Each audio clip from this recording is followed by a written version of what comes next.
KT Jaleel MLA-ക്കെതിരെ വിജിലൻസിൽ പരാതി നൽകി UDF. Malappuram Chamravattam regulator cum bridge പുനർനിർമ്മാണ പദ്ധതിയിൽ അഴിമതി ആരോപിച്ചാണ് പരാതി നൽകിയിരിക്കുന്നത്. ഏത് അന്വേഷണത്തെയും താൻ സ്വാഗതം ചെയ്യുന്നുവെന്ന് KT ജലീൽ പ്രതികരിച്ചു. സമീർ ബിൻ കരീം അപ്ഡേഷനുമായി മലപ്പുറത്ത് നിന്ന് ചേരുകയാണ്. സമീർ പറയൂ.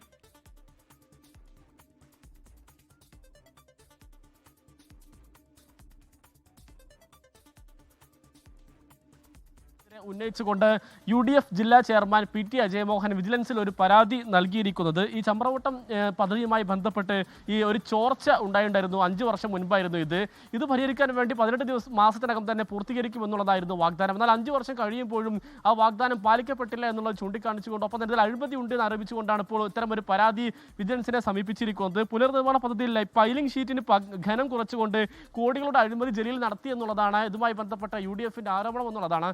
എന്നാൽ താൻ ഒരു അഴിമതി നടത്തിയിട്ടില്ലെന്നും ഏത് തരത്തിലുള്ള അന്വേഷണത്തെയും സ്വാഗതം ചെയ്യുന്നുവെന്നും ജലീൽ പ്രതികരിച്ചിരിക്കുകയാണ്. മാത്രമല്ല ഉടൻ തന്നെ ഈ പദ്ധതിയുടെ പ്രവർത്തനങ്ങളെല്ലാം തന്നെ ഉടൻ തന്നെ പൂർത്തീകരിക്കുമെന്നും ജലീൽ വ്യക്തമാക്കിയിട്ടുണ്ട്. മാത്രമല്ല ഈ PK ഫിറോസ് ജലീൽ പോര് മുറുകുന്നതിനിടയിലാണ് UDF വിഷയത്തിൽ ഇടപെടുകയും ജലീലിനെതിരെ രംഗത്ത് വരുന്ന ഒരു സാഹചര്യം ഉണ്ടായിരിക്കുന്നത്. Okay, thank you Sameer Bin Kareem. ലോകത്തെവിടെയായാലും ഏത് സമയത്തും 24 വാർത്തകളും ഓഗ്മെന്റഡ് റിയാലിറ്റി പാക്കേജുകളും എക്സ്പ്ലെയിനറുകളും വിശദമായി കാണാൻ ഞങ്ങളുടെ YouTube ചാനൽ നിങ്ങൾക്ക് സബ്സ്ക്രൈബ് ചെയ്യാം.